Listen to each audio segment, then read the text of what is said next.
Welcome to the TechMobility Podcast, brought to you by Playbook Investors Network, your strategic partner for unstoppable growth. Visit pincommunity.org to get started. I'm Ken Chester. On the docket, my impressions and review of the Lexus RX 450h Plus plug-in hybrid SUV, flocks trillions of images, and the best airports in America.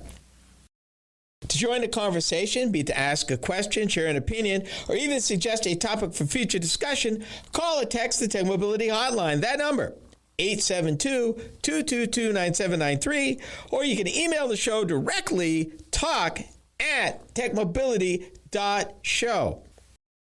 From the TechMobility News Desk, I want to talk about an EV manufacturer that's like the proverbial phoenix. It seems that it constantly rises from the ashes and won't die. I'm talking about, of course, Faraday Future. If you're a longtime listener to the program, we've talked at length about Faraday Future, its trials and tribulations, its attempt to bring cars to market. They showed their first prototype at the Consumer Electronics Show 8 years ago in 2017. And since then, they've ran out of money, got funded, got reorganized, ran out of money, laid everybody off, bought a plant, closed the plant, opened the plant. But right now, they are building something called the FX Super One. And they're building it in their plant in Hanford, California, which, for the record, was a former tire manufacturing plant, in case you were wondering. I got this piece from the EV Report, which they're overly optimistic about a lot of stuff. So I have to temper what they say when they say stuff like Faraday Future, a California-based leader in intelligent electric mobility. Yeah, no. They're an EV manufacturer. They've been trying to get to scale for years. They've built a few vehicles, but volume-wise, no. Pretty much any automaker right now makes more vehicles in a couple of hours than Faraday Future has made in the last 8 years. This is the dark side of EV manufacturing. But they're not dead yet, and they're talking about their newest vehicle. And they've started on what they call trial production. And what that is, most manufacturers will build what they call a body in white. It's an unpainted body where they build the vehicle by hand to verify and quantify that everything that's supposed to go in a vehicle, first, if it fits, you can build it, that it works the way it's supposed to. So it's not untypical for automotive journalists like me to occasionally come into contact from time to time with several hand-built prototypes that they've released early into the press fleets that will never see retail sale. But they wanted us to experience it. And they'll tell you, this is a production model. It's not the final. And they'll build different varieties of pre-production models. They'll build a real early one, which might be P-3, all the way to P-0, getting a little better and getting everything tweaked before it actually goes into production. Faraday Future is in that mode right now with their latest vehicle. They're talking in their Hanford facility, $300 million invested, and that they have the ability at full strength to build 30,000 vehicles annually. If you've been following me and you've been paying attention when I talk about the auto industry, 30,000 vehicles is a drop in the bucket. That's less than a week of F-150s being built, easily. Ford builds more F-Series trucks in a week than Faraday Future is looking in a year. Even Lucid now and Rivian build more vehicles. But to be honest with you, I laughed at Tesla back in 2018 when they were introducing the Model 3. Tesla was in the same situation. They had built less than 100,000 vehicles in the previous 14 years of their existence. And they were talking about building and selling 500,000 a year. Needless to say, between the Model X, the Model Y, the Model 3, and the Cybertruck, yeah, they build a lot of vehicles, but they do it in 4 plants around the world. They don't do it in one plant anymore. Will Faraday Future ever get to scale? That's the big question. Because honestly, to be blunt with you, $300 million is no money in the auto industry. Shoot, Chrysler was spending that kind of money just to design a new front-end cap back in the late 1980s for their K cars. Cost them $250,000 in jigs and dies just to put a new front end on the thing. So $300 million ain't much. And they're talking another $105 million in financing. Let me give you a comparison. Lucid Air, which is also a small-time EV manufacturer, but they're ramping up and they're building more cars than Faraday Future. They got money backstopping them in the billions. So does Rivian, in the billions. And neither one of them folks are building 500,000 cars a year. Rivian isn't, Lucid isn't. They're ramping up, but they're not building that kind of volume. Faraday Future has got a money problem still. If you think that a facility with just $300 million is going to get it done, no. If you think $100 million is going to get you to market, no, it's not. Multiply that times 10, and you're starting to get an idea, because they still have to, in order to sell in the United States, they have to do a bunch of validation. And I don't know. I know on imports, there is a limit of 10,000 vehicles. If you are importing less than 10,000, there are certain waivers you can get. So I don't know if Faraday Future is under the waiver number. But if they're not, they're going to be spending millions of dollars just making it, just proving that, that it meets all federal motor vehicle safety standards. That right there would eat $1 million, $2 million, $100 million, $200 million right there. But they think they're going to get there. They really do. In this article, it talks about the facility supports mixed line manufacturing, enabling the assembly of multiple models, including the FX lineup, to meet diverse market demands. Okay, diverse market demands, that's being objective and optimistic. They don't build that many, quote unquote, market demands. No, it's people who want something different, that are willing to take a chance, that know this company's history, because they've got history. None of it good. Let me read this for you. Faraday Future recently secured a $105 million financing commitment, providing critical funding to support the FX Super One launch. This investment underscores investor confidence in the company's vision to deliver innovative, AI-driven electric vehicles to a broader market. No. $100 million, no. That barely gets you in the door. Mark my words, for Faraday Future to get this to market, they're going to need at least $800 to $900 million more dollars to actually get it produced. And to my knowledge, they don't have dealers. What about a robust parts network, repair network? All that costs money as you're ramping up. People need to be able to get their vehicles adjusted, get problems resolved.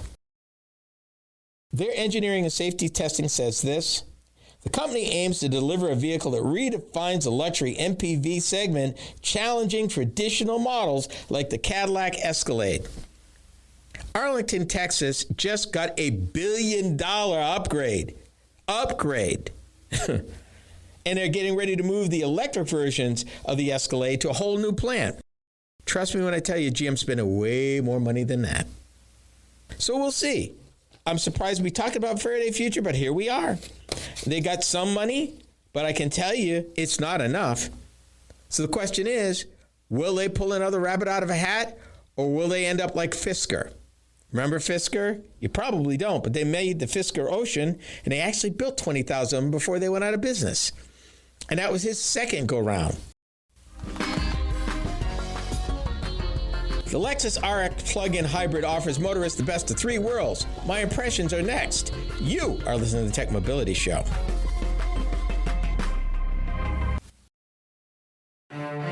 In business, opportunity doesn't wait, and neither should you.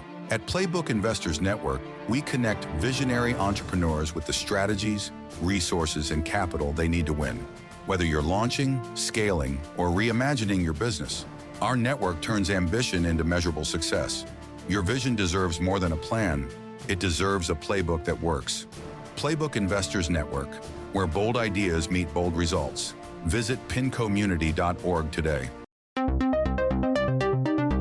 Are you tired of juggling multiple apps and platforms for meetings, webinars, and staying connected? Look no further than AONmeetings.com, the all-in-one browser-based platform that does it all. With AON Meetings, you can effortlessly communicate with clients, host virtual meetings and webinars, and stay in touch with family and friends, all in one place and for one price. Here's the best part. You can enjoy a 30-day free trial. It's time to simplify your life and boost your productivity. AONmeetings.com, where innovation meets connection. Get started today and revolutionize the way you communicate. To learn more about the Tech Mobility Show, start by visiting our website. I'm Ken Chester, host of the Tech Mobility Show. The website is a treasure trove of information about me and the show, as well as where to find it on the radio across the country. Keep up with the happenings at the Tech Mobility Show by visiting techmobility.show. You can also drop us a line at talk@techmobility.show.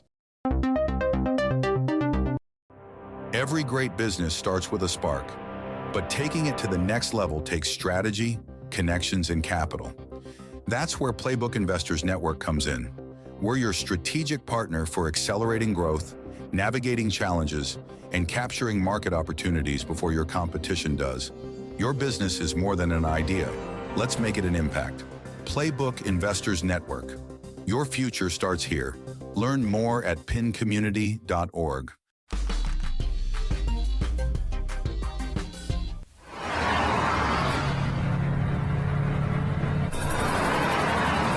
All cars have headlights to illuminate the road ahead, but Lexus has developed a headlight that actually rotates up to 15 degrees to reveal what's around the bend before you get to the bend.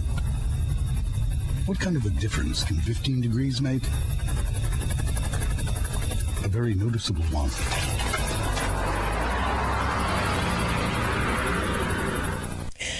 That was a commercial for a 2004 Lexus RX. Lexus RX had been in the market roughly 5 years by that time. And here's the funny thing, that what they call adaptive front lighting that turns was actually invented originally in 1948. You ready for this? By Preston Tucker. If you've heard of the Tucker automobile, the Tucker automobile actually had a oscillating third light in the middle that turned with the wheels. And here we are, pretty much all your luxury cars have it now, and it was a big deal back in 2004, if you can imagine. And for the record, that television commercial was set in these deep, dark woods on a dark two-lane. And what did he see because his lights turned? A deer and baby deer in the middle of the road that he was able to see in time and stop. He didn't hit them. So yeah, they wanted to pull at the heartstrings too and, get you all in on that safety feature. It was effective. The Lexus RX is the automaker's most popular SUV in its lineup. RX, which stands for Radiant Crossover, was developed from an idea concept, a crossover between a luxury sedan and an SUV, which has roots all the way back to 1993. The original RX 300 was introduced to the marketplace in March 1998 as a compact luxury crossover SUV. In 2003, the Lexus RX became the first Lexus model, SUV model, to be manufactured outside of Japan, with the North American market versions produced at Toyota's manufacturing plant in Cambridge, Ontario, Canada. The RX also moved up from compact to mid-size crossover SUV platform at that time. RX hybrid manufacturing was added to the plant in 2014. The first RX hybrid model, known as the RX 400H, was first unveiled at the 2004 North American International Auto Show in Detroit. The production RX hybrid was introduced the next year as a 2006 model. The RX 400H became the first production premium hybrid vehicle in the North American marketplace at that time. The current or fifth generation of the RX was introduced back in 2022. Building on that all-new redesign of the iconic crossover vehicle, Lexus added a plug-in hybrid to the electrified lineup. Introduced in 2024, the Lexus RX 450h Plus offers standard luxury elements, intuitive technology, and thoughtful in-cabin features. While the RX family encompasses a variety of powertrain options, including gasoline, hybrid, and plug-in hybrid, this review is focused on the RX 450h Plus plug-in hybrid model. Power for the RX plug-in hybrid is generated by a combination of a 2.5-liter four-cylinder gasoline engine, two electric motors, one for each axle, and a lithium-ion battery pack. Combined, the powertrain makes 304 horsepower. Torque is communicated to all four wheels via a continuously variable automatic transmission. EPA fuel economy numbers are 36 city, 33 highway. Cargo capacity is 46.2 cubic feet. Towing capacity is just under 3,500 pounds when equipped with trailer brakes. So here's what I liked about the Lexus RX. First, the obvious. This is a solidly built SUV with Toyota Lexus bona fides. The RX is smooth and responsive at speed. The RX is easy to handle and maneuver when underway. And as you would expect, the plug-in hybrid delivers above-average fuel economy for a vehicle of its size. Combined with a large infotainment screen, a cavernous cargo area, fog lights, and a surround view camera, it's easy for a driver to become spoiled. Add to that a quiet cabin, comfortable seating, wide opening doors, and plenty of legroom. The rear seat will even carry 3 adults in a pinch. There's a decent amount of storage space throughout the passenger cabin, which is great when you're trying to go somewhere with more than one person to be able to put stuff. Here's what I didn't like about the Lexus RX. First of all, pet peeve, number one pet peeve, the absence of a spare tire. And then the arrangement of the multifunction buttons on the steering wheel. No. Some automakers are trying to do that with different things, and it comes up on the screen. I find it confusing and hard to use. Then here's something that I found that seemed to be an issue with most new Toyota/Lexuses I've been driving over the past year or two. What I call the Toyota-specific inability of the vehicle to actually operate at the set cruise control speed. I don't know why that is. If I set it at 72, I want it to run at 72. If I set it at 68, I want it to run at 68. It will get, in the case of 68, 66, 67. Can't get it to 68. And it's happened with more than one Toyota model. So I'm not sure what the deal is, but it's very maddening. Speaking of maddening, it's this aggravating, what I call nanny state level of the driver monitoring system. This alone would be enough reason for me not to buy it. Because it's often assumed that I didn't have my eyes on the road. It kept telling me to keep my eyes on the road. My eyes were always on the road. Hands on the steering wheel. Hands were always on the steering wheel. And it would turn the radio down and it would bing and it would flash on the screen. And it'd be very, very aggravating and very, very wrong. Something else that I've noticed. You'll notice an increasing number of vehicles have what they call a speed limit indicator, which looks like, a speed limit sign on your dashboard. I am finding more and more, particularly in Toyotas, that it's wrong. It's very often wrong. Even when the sign's been posted and the vehicle drove past it doesn't necessarily change.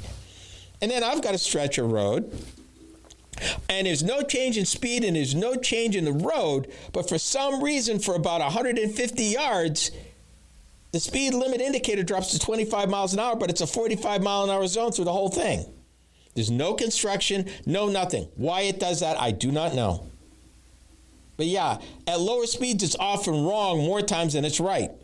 It's very frustrating.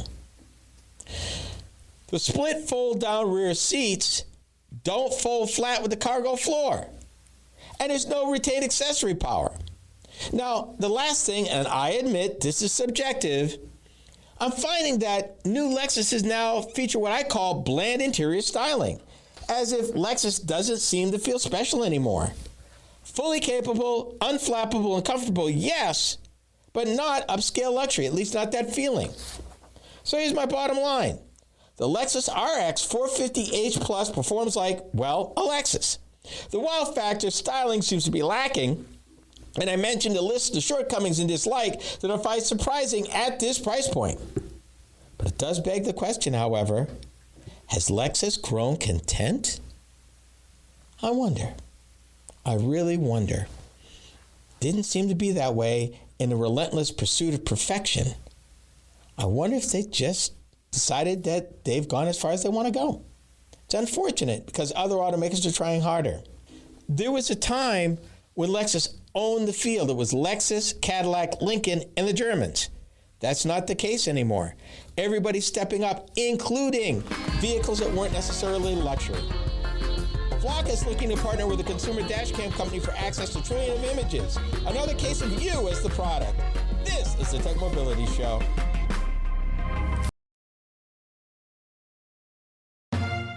You've got the drive. You've got the vision. Now you need the right partner to make it happen. At Playbook Investors Network, we power ambitious leaders with the tools, insight, and investment connections to move faster, grow stronger, and lead markets. We're more than advisors. We're your co-pilots in success. Because in business, standing still is not an option. Playbook Investors Network, fueling ambition, delivering results. Visit pincommunity.org. Did you know that Tech Mobility has a YouTube channel? Hi, I'm Ken Chester, host of the Tech Mobility Show. Each week, I upload a few short videos of some of the hot topics that I cover during my weekly radio program. I've designed these videos to be informative and entertaining. It's another way to keep up on current mobility and technology news and information. Be sure to watch, like, and subscribe to my channel. That's the Tech Mobility Show on YouTube. Check it out.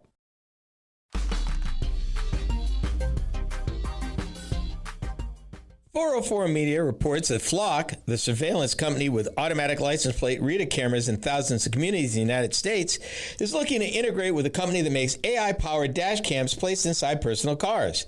The move could significantly increase the amount of data available to Flock and, in turn, its law enforcement customers. Here's another case of you as the product. This is topic B. Now, full disclosure, let me stop right here. I need to say this. First of all, we're talking about cameras that are bought as extra aftermarket equipment. These are not cameras that are coming from the factory, from the automaker, already installed in your car. Let me give you an example. If you are on YouTube and like me and you see all these crash videos that you're always watching where they've got the dash cam, chances are if they've got a Nexar dash cam, then that's what we're talking about. But honestly, it's people who have bought them supposedly for their own protection, not realizing that they were actually providing data without their knowledge or permission, looks like, to this company to sell to law enforcement and whosoever will. I'm not okay with that. And here's another thing I'm not okay with. Flock's primary business is based on stationary cameras that community or law enforcement agencies purchase and have installed in their neighborhoods. In my town, in the suburb of Altoona, just outside of Des Moines, we've got three sets I know of that was put in a couple summers ago. The city never said a word to us about them, but they're there collecting data. Whether it's legal or not probably isn't, but they're collecting data and they're selling and aggregating this data to whosoever will. What happened to personal privacy, people? I'm not okay with that. Nexar right now, the company that makes the dash cams, actually publishes a live map of photos taken by its users and sells data from them already, right now. I need to emphasize again, these are not factory installed cameras. Yeah, you've got front cameras, side cameras, rear cameras, surround cameras in your car. I'm not talking about those.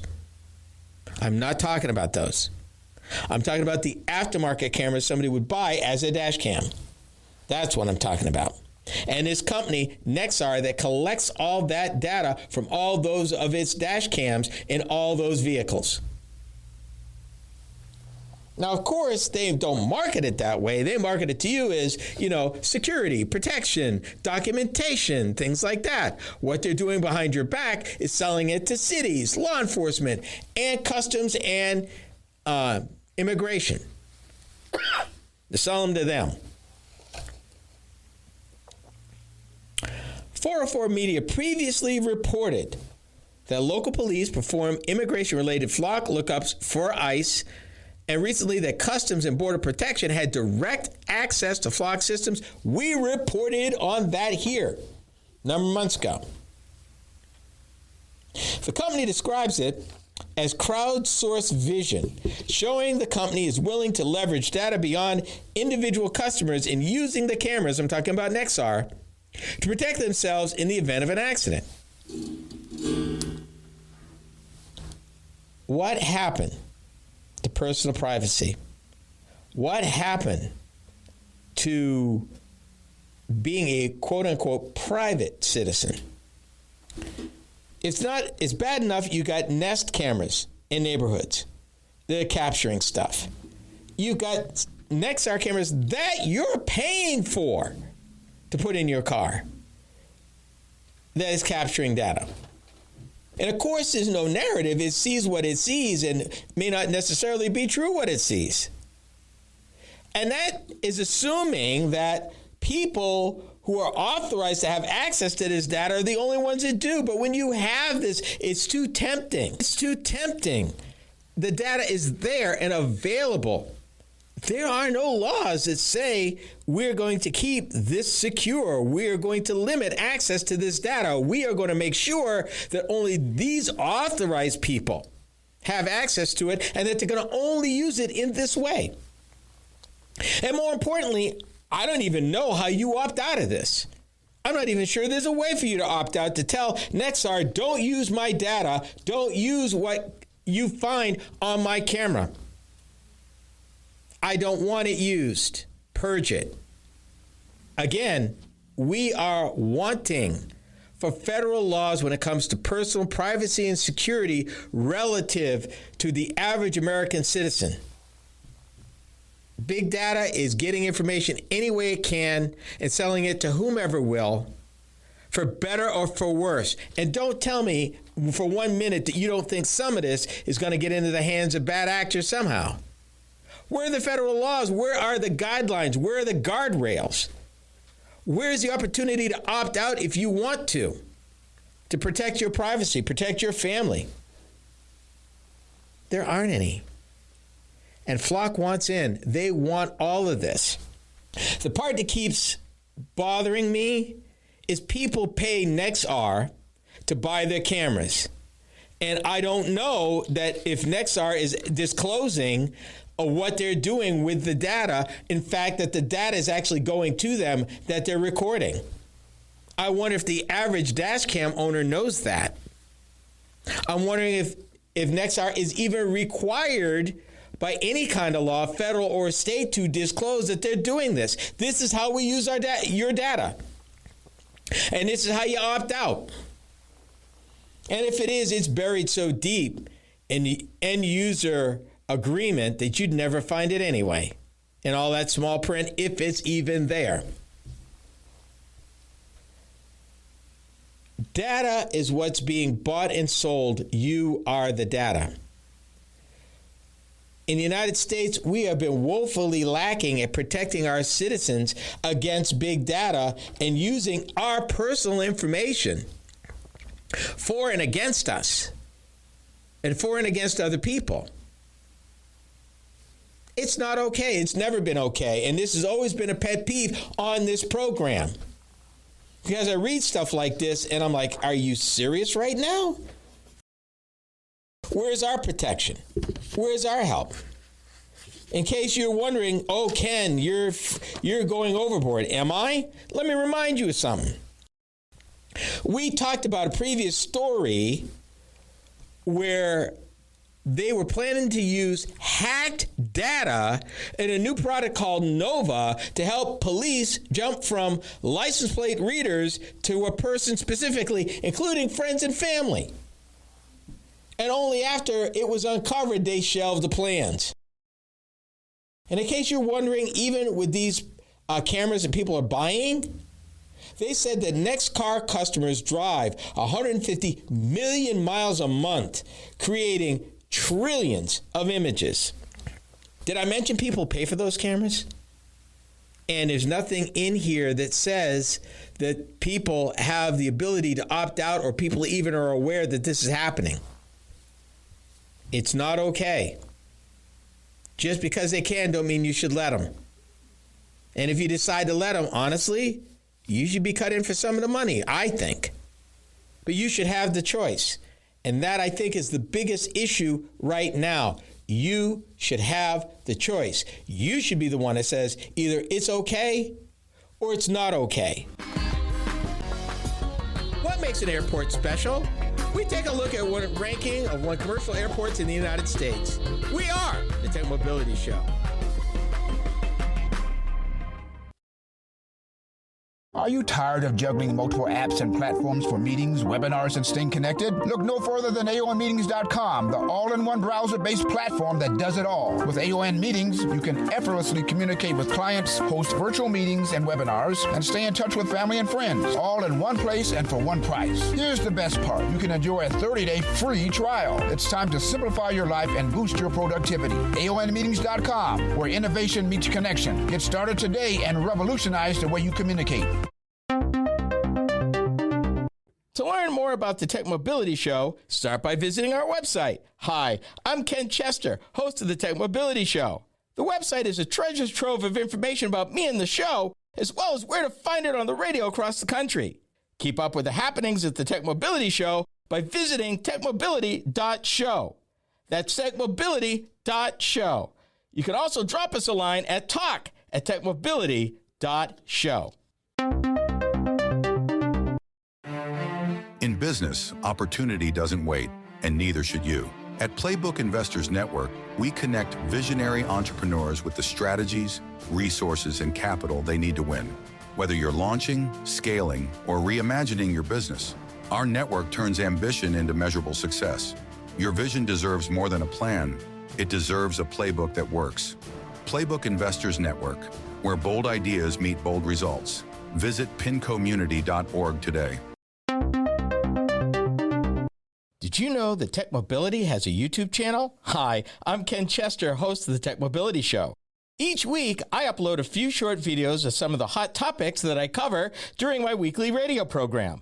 I've designed these videos to be informative and entertaining. It's another way to keep up on current mobility and technology news and information. Be sure to watch, like, and subscribe to my channel. That's the TechMobility Show on YouTube. Check it out. So I got to ask you, what do you think makes for a good airport? There are many factors that could go into that determination: ease of access, short distance to your departure or arrival gate, and short lines through security. The Washington Post recently asked 2,300 of its readers to rank approximately 450 airports in the United States. Question: is bigger always better? This is topic C. I recently did a little traveling via airports. And one of the biggest advantages for the trip we had to make was the fact we could catch a direct flight from Des Moines, Iowa. And in case you wondered if that was a big deal, the trip we had to cover was from Des Moines to Boston, Massachusetts, to Logan International Airport. For me to drive that distance from here would be 22 and a half hours. The direct flight to Boston took 2 hours, 28 minutes. Need I say more? Now, Logan is not on this list, and I understand why. There's a lot of walking, and I'm not feeling the walking. But they talked about a lot of stuff, and ambiance is some of it. Pricing of the food that you can buy there, also some of it. But they looked at things that I don't typically look to. Like, for example, they talked about people love light-filled spaces and soaring ceilings. You know what? I want to clean. I want to get there, deal with it, get on a plane, get off the plane. That's all I want. They also looked at, in trying to figure this out, some 450,000 Yelp reviews for airport shops, restaurants, and the buildings themselves. Now, I mentioned 450 airports. The other requirement is those 150 airports had to serve at least 1,000 passengers in 2024. They narrowed it to 50. We'll talk about the top 10. And it's an interesting combination. And I want to comment on some of them. I'm just going to run through these. Number 10 was Detroit Metro. And I remember a time when Detroit Metro was not okay. And it's been a while since I've flown through Detroit. But here's the thing, and I just give you this excerpt. Detroit gets high marks for tall ceilings and provide an airy, roomy, spacious feel, along with plentiful windows and loads of natural light. People, I want to get there, get through, get on my plane and go. As long as it's not, and if it's clean and it's orderly, okay. I'm not trying to stay there that long. Number 9, Salt Lake City International. I flew through Salt Lake about 2 to 3 years ago in the middle of their construction. And right then, at that time, it was not okay. But now that it's over, the airport calls itself the new SLC because it's a total rebuild. And it started in 2020. Like I said, I came through in the middle of all that. And they've got one more phase that will be completed next year. But here's some stuff that I can relate to.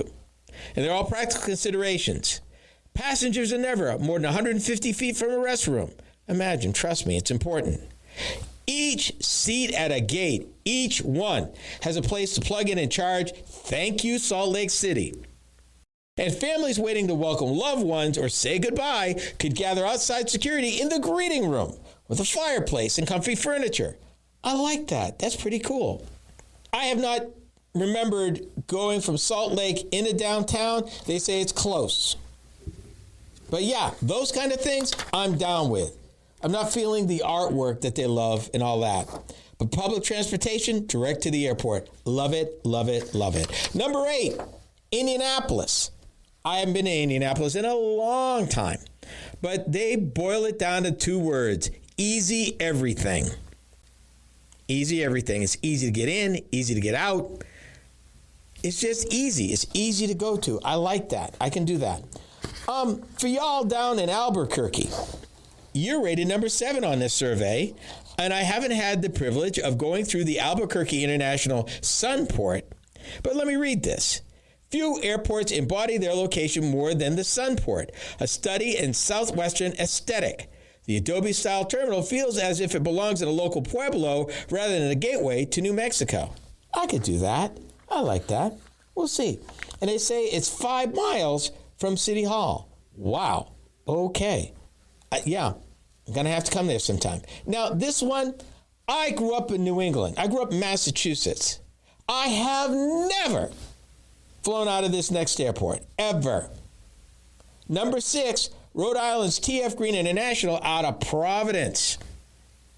They're touting this as a different or a alternative to Logan in Boston. To me, an alternative is Manchester, New Hampshire, as an alternative to Logan, and I've been through Manchester. The problem is, though, when you look at these alternative airports, you need to find out who's flying in and out of them. And right now, the only airline that's got a hub there, a growing base, is called Breeze Airways. Never heard of them. So, coming from Iowa, getting to Rhode Island, not so much. Number 5, Seattle Payne Field. This is not the main airport. This is not SeaTac. This is a little airport north of Seattle that they love, that they said looks like, feels like an exclusive private club. But it's an airport. And here's the kicker. Alaska and Frontier both fly out of there. And you can make connections to Las Vegas, Phoenix, Denver, and Hawaii. Yep, that's what I want to do. Number 4 is Minneapolis-St. Paul International. Been there, got stories. It's not bad. It's okay, gets it done.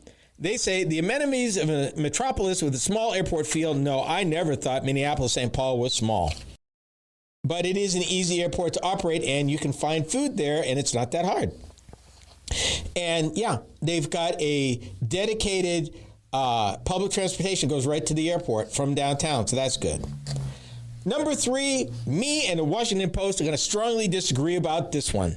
Number 3, believe it or not, is Ronald Reagan Washington National Airport. No. Me and them, no. I've been through that airport in the last couple of years, and I have nothing nice to say about it. Long walks, very unfriendly. No. I don't know what terminal they went through, But I guess because of its proximity to downtown D.C. on the banks of the Potomac, which is its blessing and its curse, because from the runway, you can actually see the Washington Monument and the Lincoln Memorial, which is cool. But beyond that, no. No. A short walk to most gates? No. I thought I had to pack a lunch? No. We're going to disagree on that one. Number 2, Long Beach, never been there. They said 11 gates, 3 airlines. It's easy to get into and you don't have to fool with LAX. Number 1, I'm going fast for a reason. Portland International, they say keep Portland weird. Yeah, I can understand why Portland would be a favorite because it's just the unique thing that goes on up there. So yeah, this airport has fun and wants you to do the same. Not surprised at all. That is the vibe really of Portland, Oregon. In a word. So I can totally appreciate that. New York airports, Newark definitely ain't on the list. Boston's not on the list. Although SFO, San Francisco International, is at number 22. We're going to have to talk about that one because I've been through SFO. And in the mornings, you don't fly. That's it for this edition of the Tech Mobility Show. I'm Ken Chester. Thanks for making us part of your day. Until next time, keep moving forward at the speed of technology.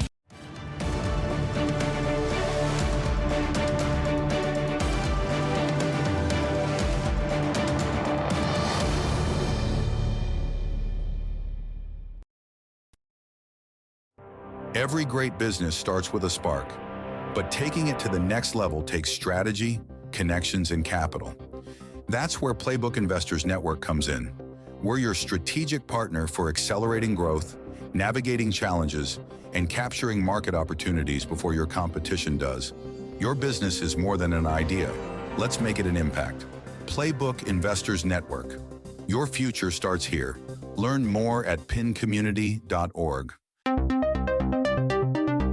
To learn more about the Tech Mobility Show, start by visiting our website. I'm Ken Chester, host of the Tech Mobility Show. The website is a treasure trove of information about me and the show, as well as where to find it on the radio across the country. Keep up with the happenings at the Tech Mobility Show by visiting techmobility.show. You can also drop us a line at talk@techmobility.show. Are you tired of juggling multiple apps and platforms for meetings, webinars, and staying connected? Look no further than aonmeetings.com, the all-in-one browser-based platform that does it all. With AON Meetings, you can effortlessly communicate with clients, host virtual meetings and webinars, and stay in touch with family and friends, all in one place and for one price. Here's the best part. You can enjoy a 30-day free trial. It's time to simplify your life and boost your productivity. aonmeetings.com, where innovation meets connection. Get started today and revolutionize the way you communicate. You've got the drive. You've got the vision. Now you need the right partner to make it happen. At Playbook Investors Network, we power ambitious leaders with the tools, insight, and investment connections to move faster, grow stronger, and lead markets. We're more than advisors. We're your co-pilots in success. Because in business, standing still is not an option. Playbook Investors Network, fueling ambition, delivering results. Visit pincommunity.org.